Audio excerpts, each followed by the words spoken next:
굿모닝. 오늘 아침은 일본 도쿄에서 인사를 드리게 됐습니다. 일 때문에 어제 와서 이제 오늘 아침 맞이하고 이제 내일 돌아갑니다. 여기는 지금 그 도쿄의 한복판이죠. 어떻게 보면 신주쿠 쪽인데요. 그 일본에 와서 오랜만에 제가 이제 코로나 때는 일본을 못 왔죠, 그죠?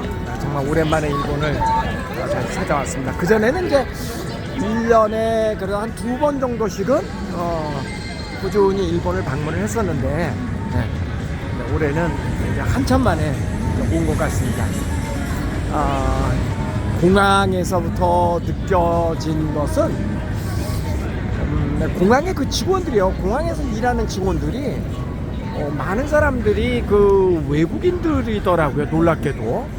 그래서 여기 이제 교포분한테 물어봤더니 그 일본의 그 인구가 많이 줄었잖아요. 노인 인구가 되게 많잖아요, 잘 아시다시피. 그래서 일할 사람이 많이 부족해서 해외에서 인력을 많이 수입을 한다고 그럽니다.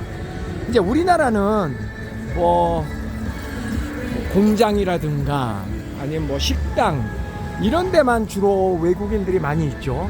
근데 심지어 여기는 이제 공공기관, 뭐 공항 같은 데는 그야말로 공공기관 아니에요? 그럼 공공기관에서도 흑인이라든가 동남아 사람들 뭐 이런 분들 전혀 일본 사람 같지 않 생긴 사람들이 일본어를 꽤 유창하게 하더라고요. 그런 사람들이 근무를 많이 하더라고요. 그러니까 뭐 국적이 일본으로 바뀐 사람, 그러니까 귀화한 사람들도 더러 있겠지만 그거보다는 그 우리나라도 뭐 산업 연수생 뭐 이런 식으로 외국에서 많이 들어오잖아요. 그런 식으로 여기는 그 해외에서 특히 뭐 한국, 그 다음에 뭐 미얀마, 뭐 파키스탄 이런 데서 인력 공급을 많이 받고 있다고 그럽니다. 깜짝 놀랐습니다. 너무 많더라고요, 그 외국인들 근무자들이. 어제 저녁에 그 한국 식당에서 이제 제가 같이 교포분하고 식사를 했는데 그때도 이제 종업원들 가운데도 꽤 많은 외국인들이 눈에 보였습니다. 식당에서 이제 외국인들이 보이는 건 뭐 우리도 낯설지가 않은데 아이가 공공기관에 노인들하고 그리고 외국인들, 그리고 이제 뭐 출입국 심사하는 곳이라든가 아주 그런 핵심 부서에는 이제 물론 젊은 그 일본인들이 있었습니다만은 그런 게 이제 좀 깜짝 놀랐고요. 그리고 일본이 참, 제가 1980년도에 처음으로 일본을 방문했을 때 그 충격은 지금도 제 머리에 그냥 고스란히 남아있는데, 그 당시에 그 대학교 제가 2학년이었는데 그때 그 아이색이라고 하는 각 대학마다 서클이 있습니다. 그 아이색은 뭐 경제학이라든가 이런 쪽을 공부하는 대학생들의 모임이죠. 세계적인 그런 모임인데, 거기에서 제가 이제 그 이누마상이라고 하는 일본 교토대학, 와세다 대학인가 보다. 와세다 대학 다니던 그 동년배 친구를 만나서 그 이후에 이제 제가 일본 한번 방문을 하게 되었는데, 그때 그 충격은 정말 말로 다 표현을 할 수가 없었죠. 우리가 비행기 타고 한 2시간 정도만 오면 되는 나라에 이렇게 별천지의 세상이 있었나. 그리고 그때 이제 그때만 해도 이제 일본은 굉장히 그때는 세계화가 많이 되었던 것 같습니다. 각 대학마다 외국 학생들이 너무나 많이 와 있었기 때문에 그 이누마상이라고 하는 친구가 생일 잔치를 하는데 자기 집에 제가 초대를 받았단 말이에요. 갔는데 세계 각국에서 온 친구들이 와서 생일 파티를 같이 하고, 그래서 그 문화적 충격이 그때는 뭐 말도 못했습니다. 야, 어떻게 이게 가능한가? 우리는 지금 밥 먹고 살기도 힘든데. 그게 이제 1980년도였습니다. 그때는 뭐 한국하고 일본은 비교가 안 되는 나라였죠, 그죠? 여러분 잘 아시다시피. 그러다가 그때 이제 또 제가 배낭여행을 1982년도에 이제 동남아하고 뭐 이집트, 유럽, 이때 이제 제가 거의 배낭여행의 초기 멤버잖아요.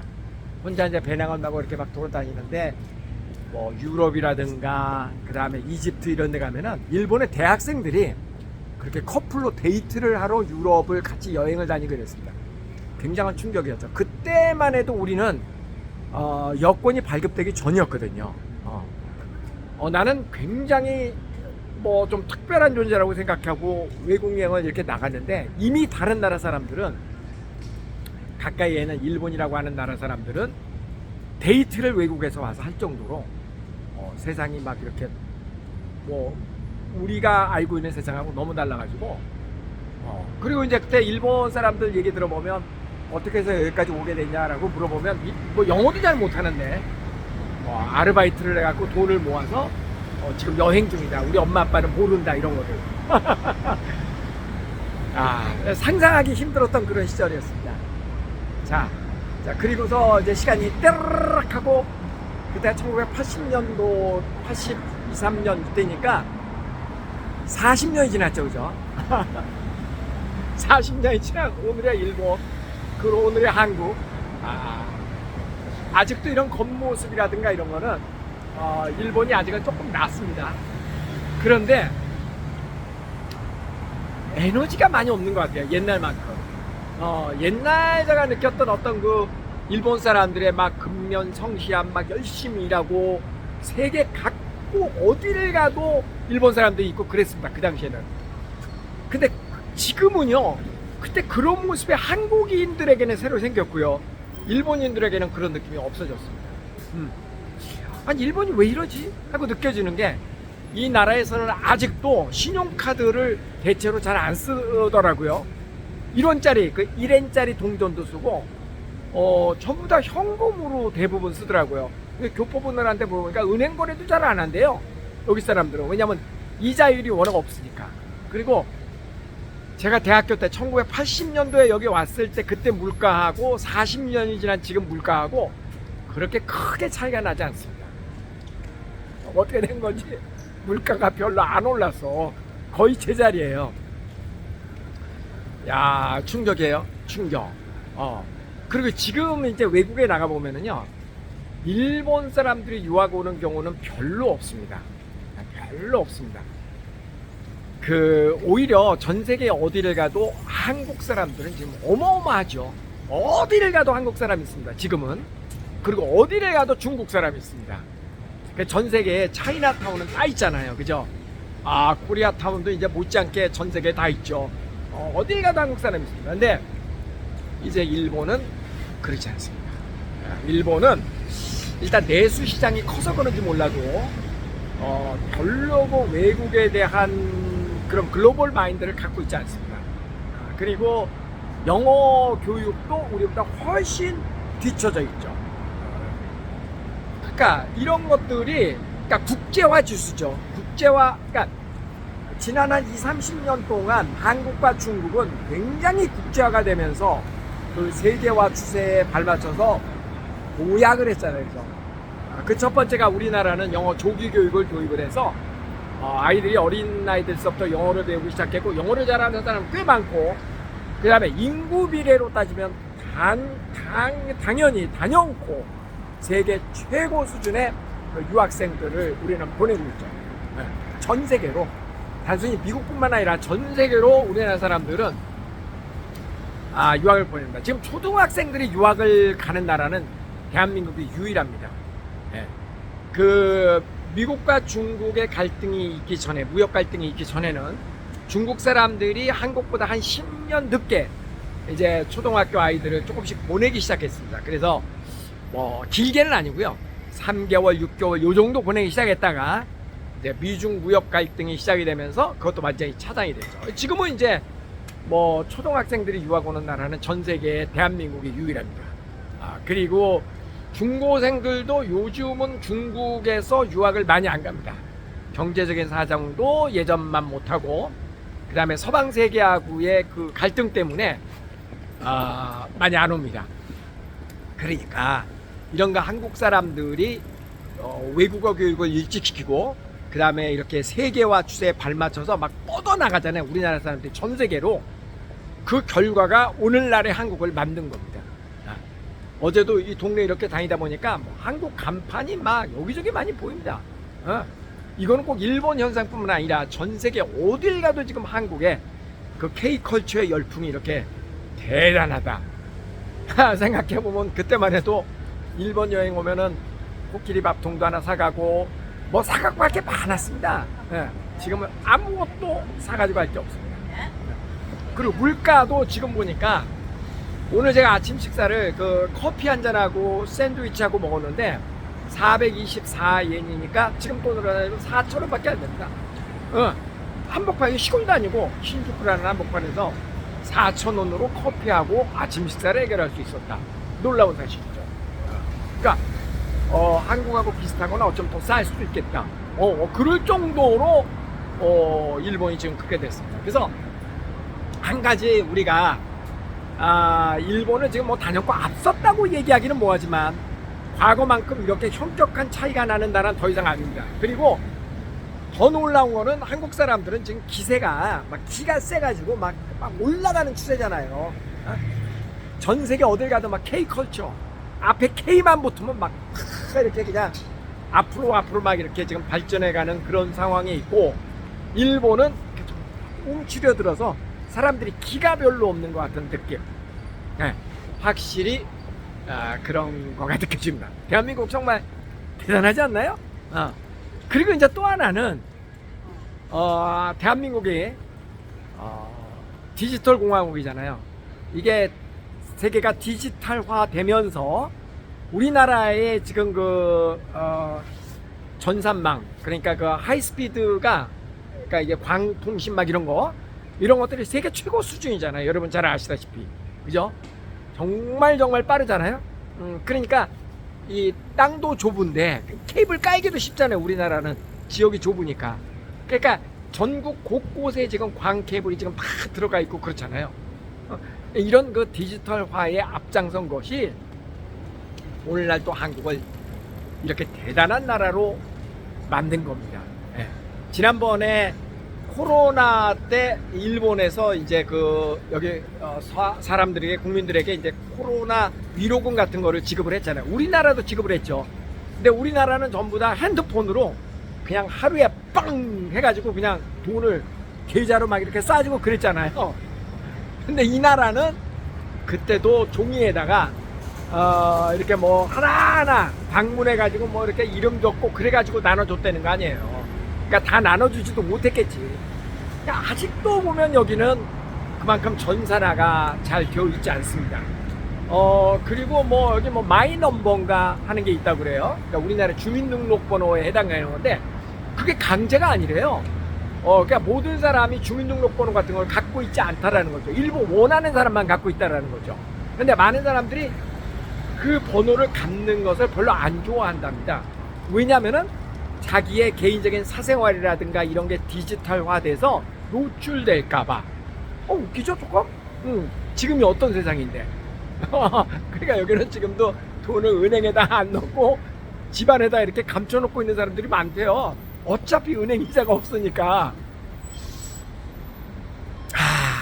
조금 이해가 안 가는 상황이지만 오늘날의 일본이 그렇습니다. 그러니까 한때 그렇게 잘 나가던 나라가 지금은 쭉쭉 뻗어나가지 못하고 답보하고 있는 상황에 있죠. 일본 사람들이 장인 정신이 굉장히 강하고 정직하고 그러면 굉장히 본받을만 하죠. 한 가지 일을 이렇게 그 대를 이어서 계속 한다거나 꼼꼼하게 어떤 만드는 일을 계획을 수립하고 하고 또 하고 이런 건 굉장히 또 친절하고, 이런 거는 일본 사람들에게는 우리가 많이 본받을 점이지만 그러나 대륙 기질이 없는 섬 사람들이어서 그런지 몰라도, 대륙 기질은 뭐예요? 앞으로 전진 뭐 이런 거잖아요.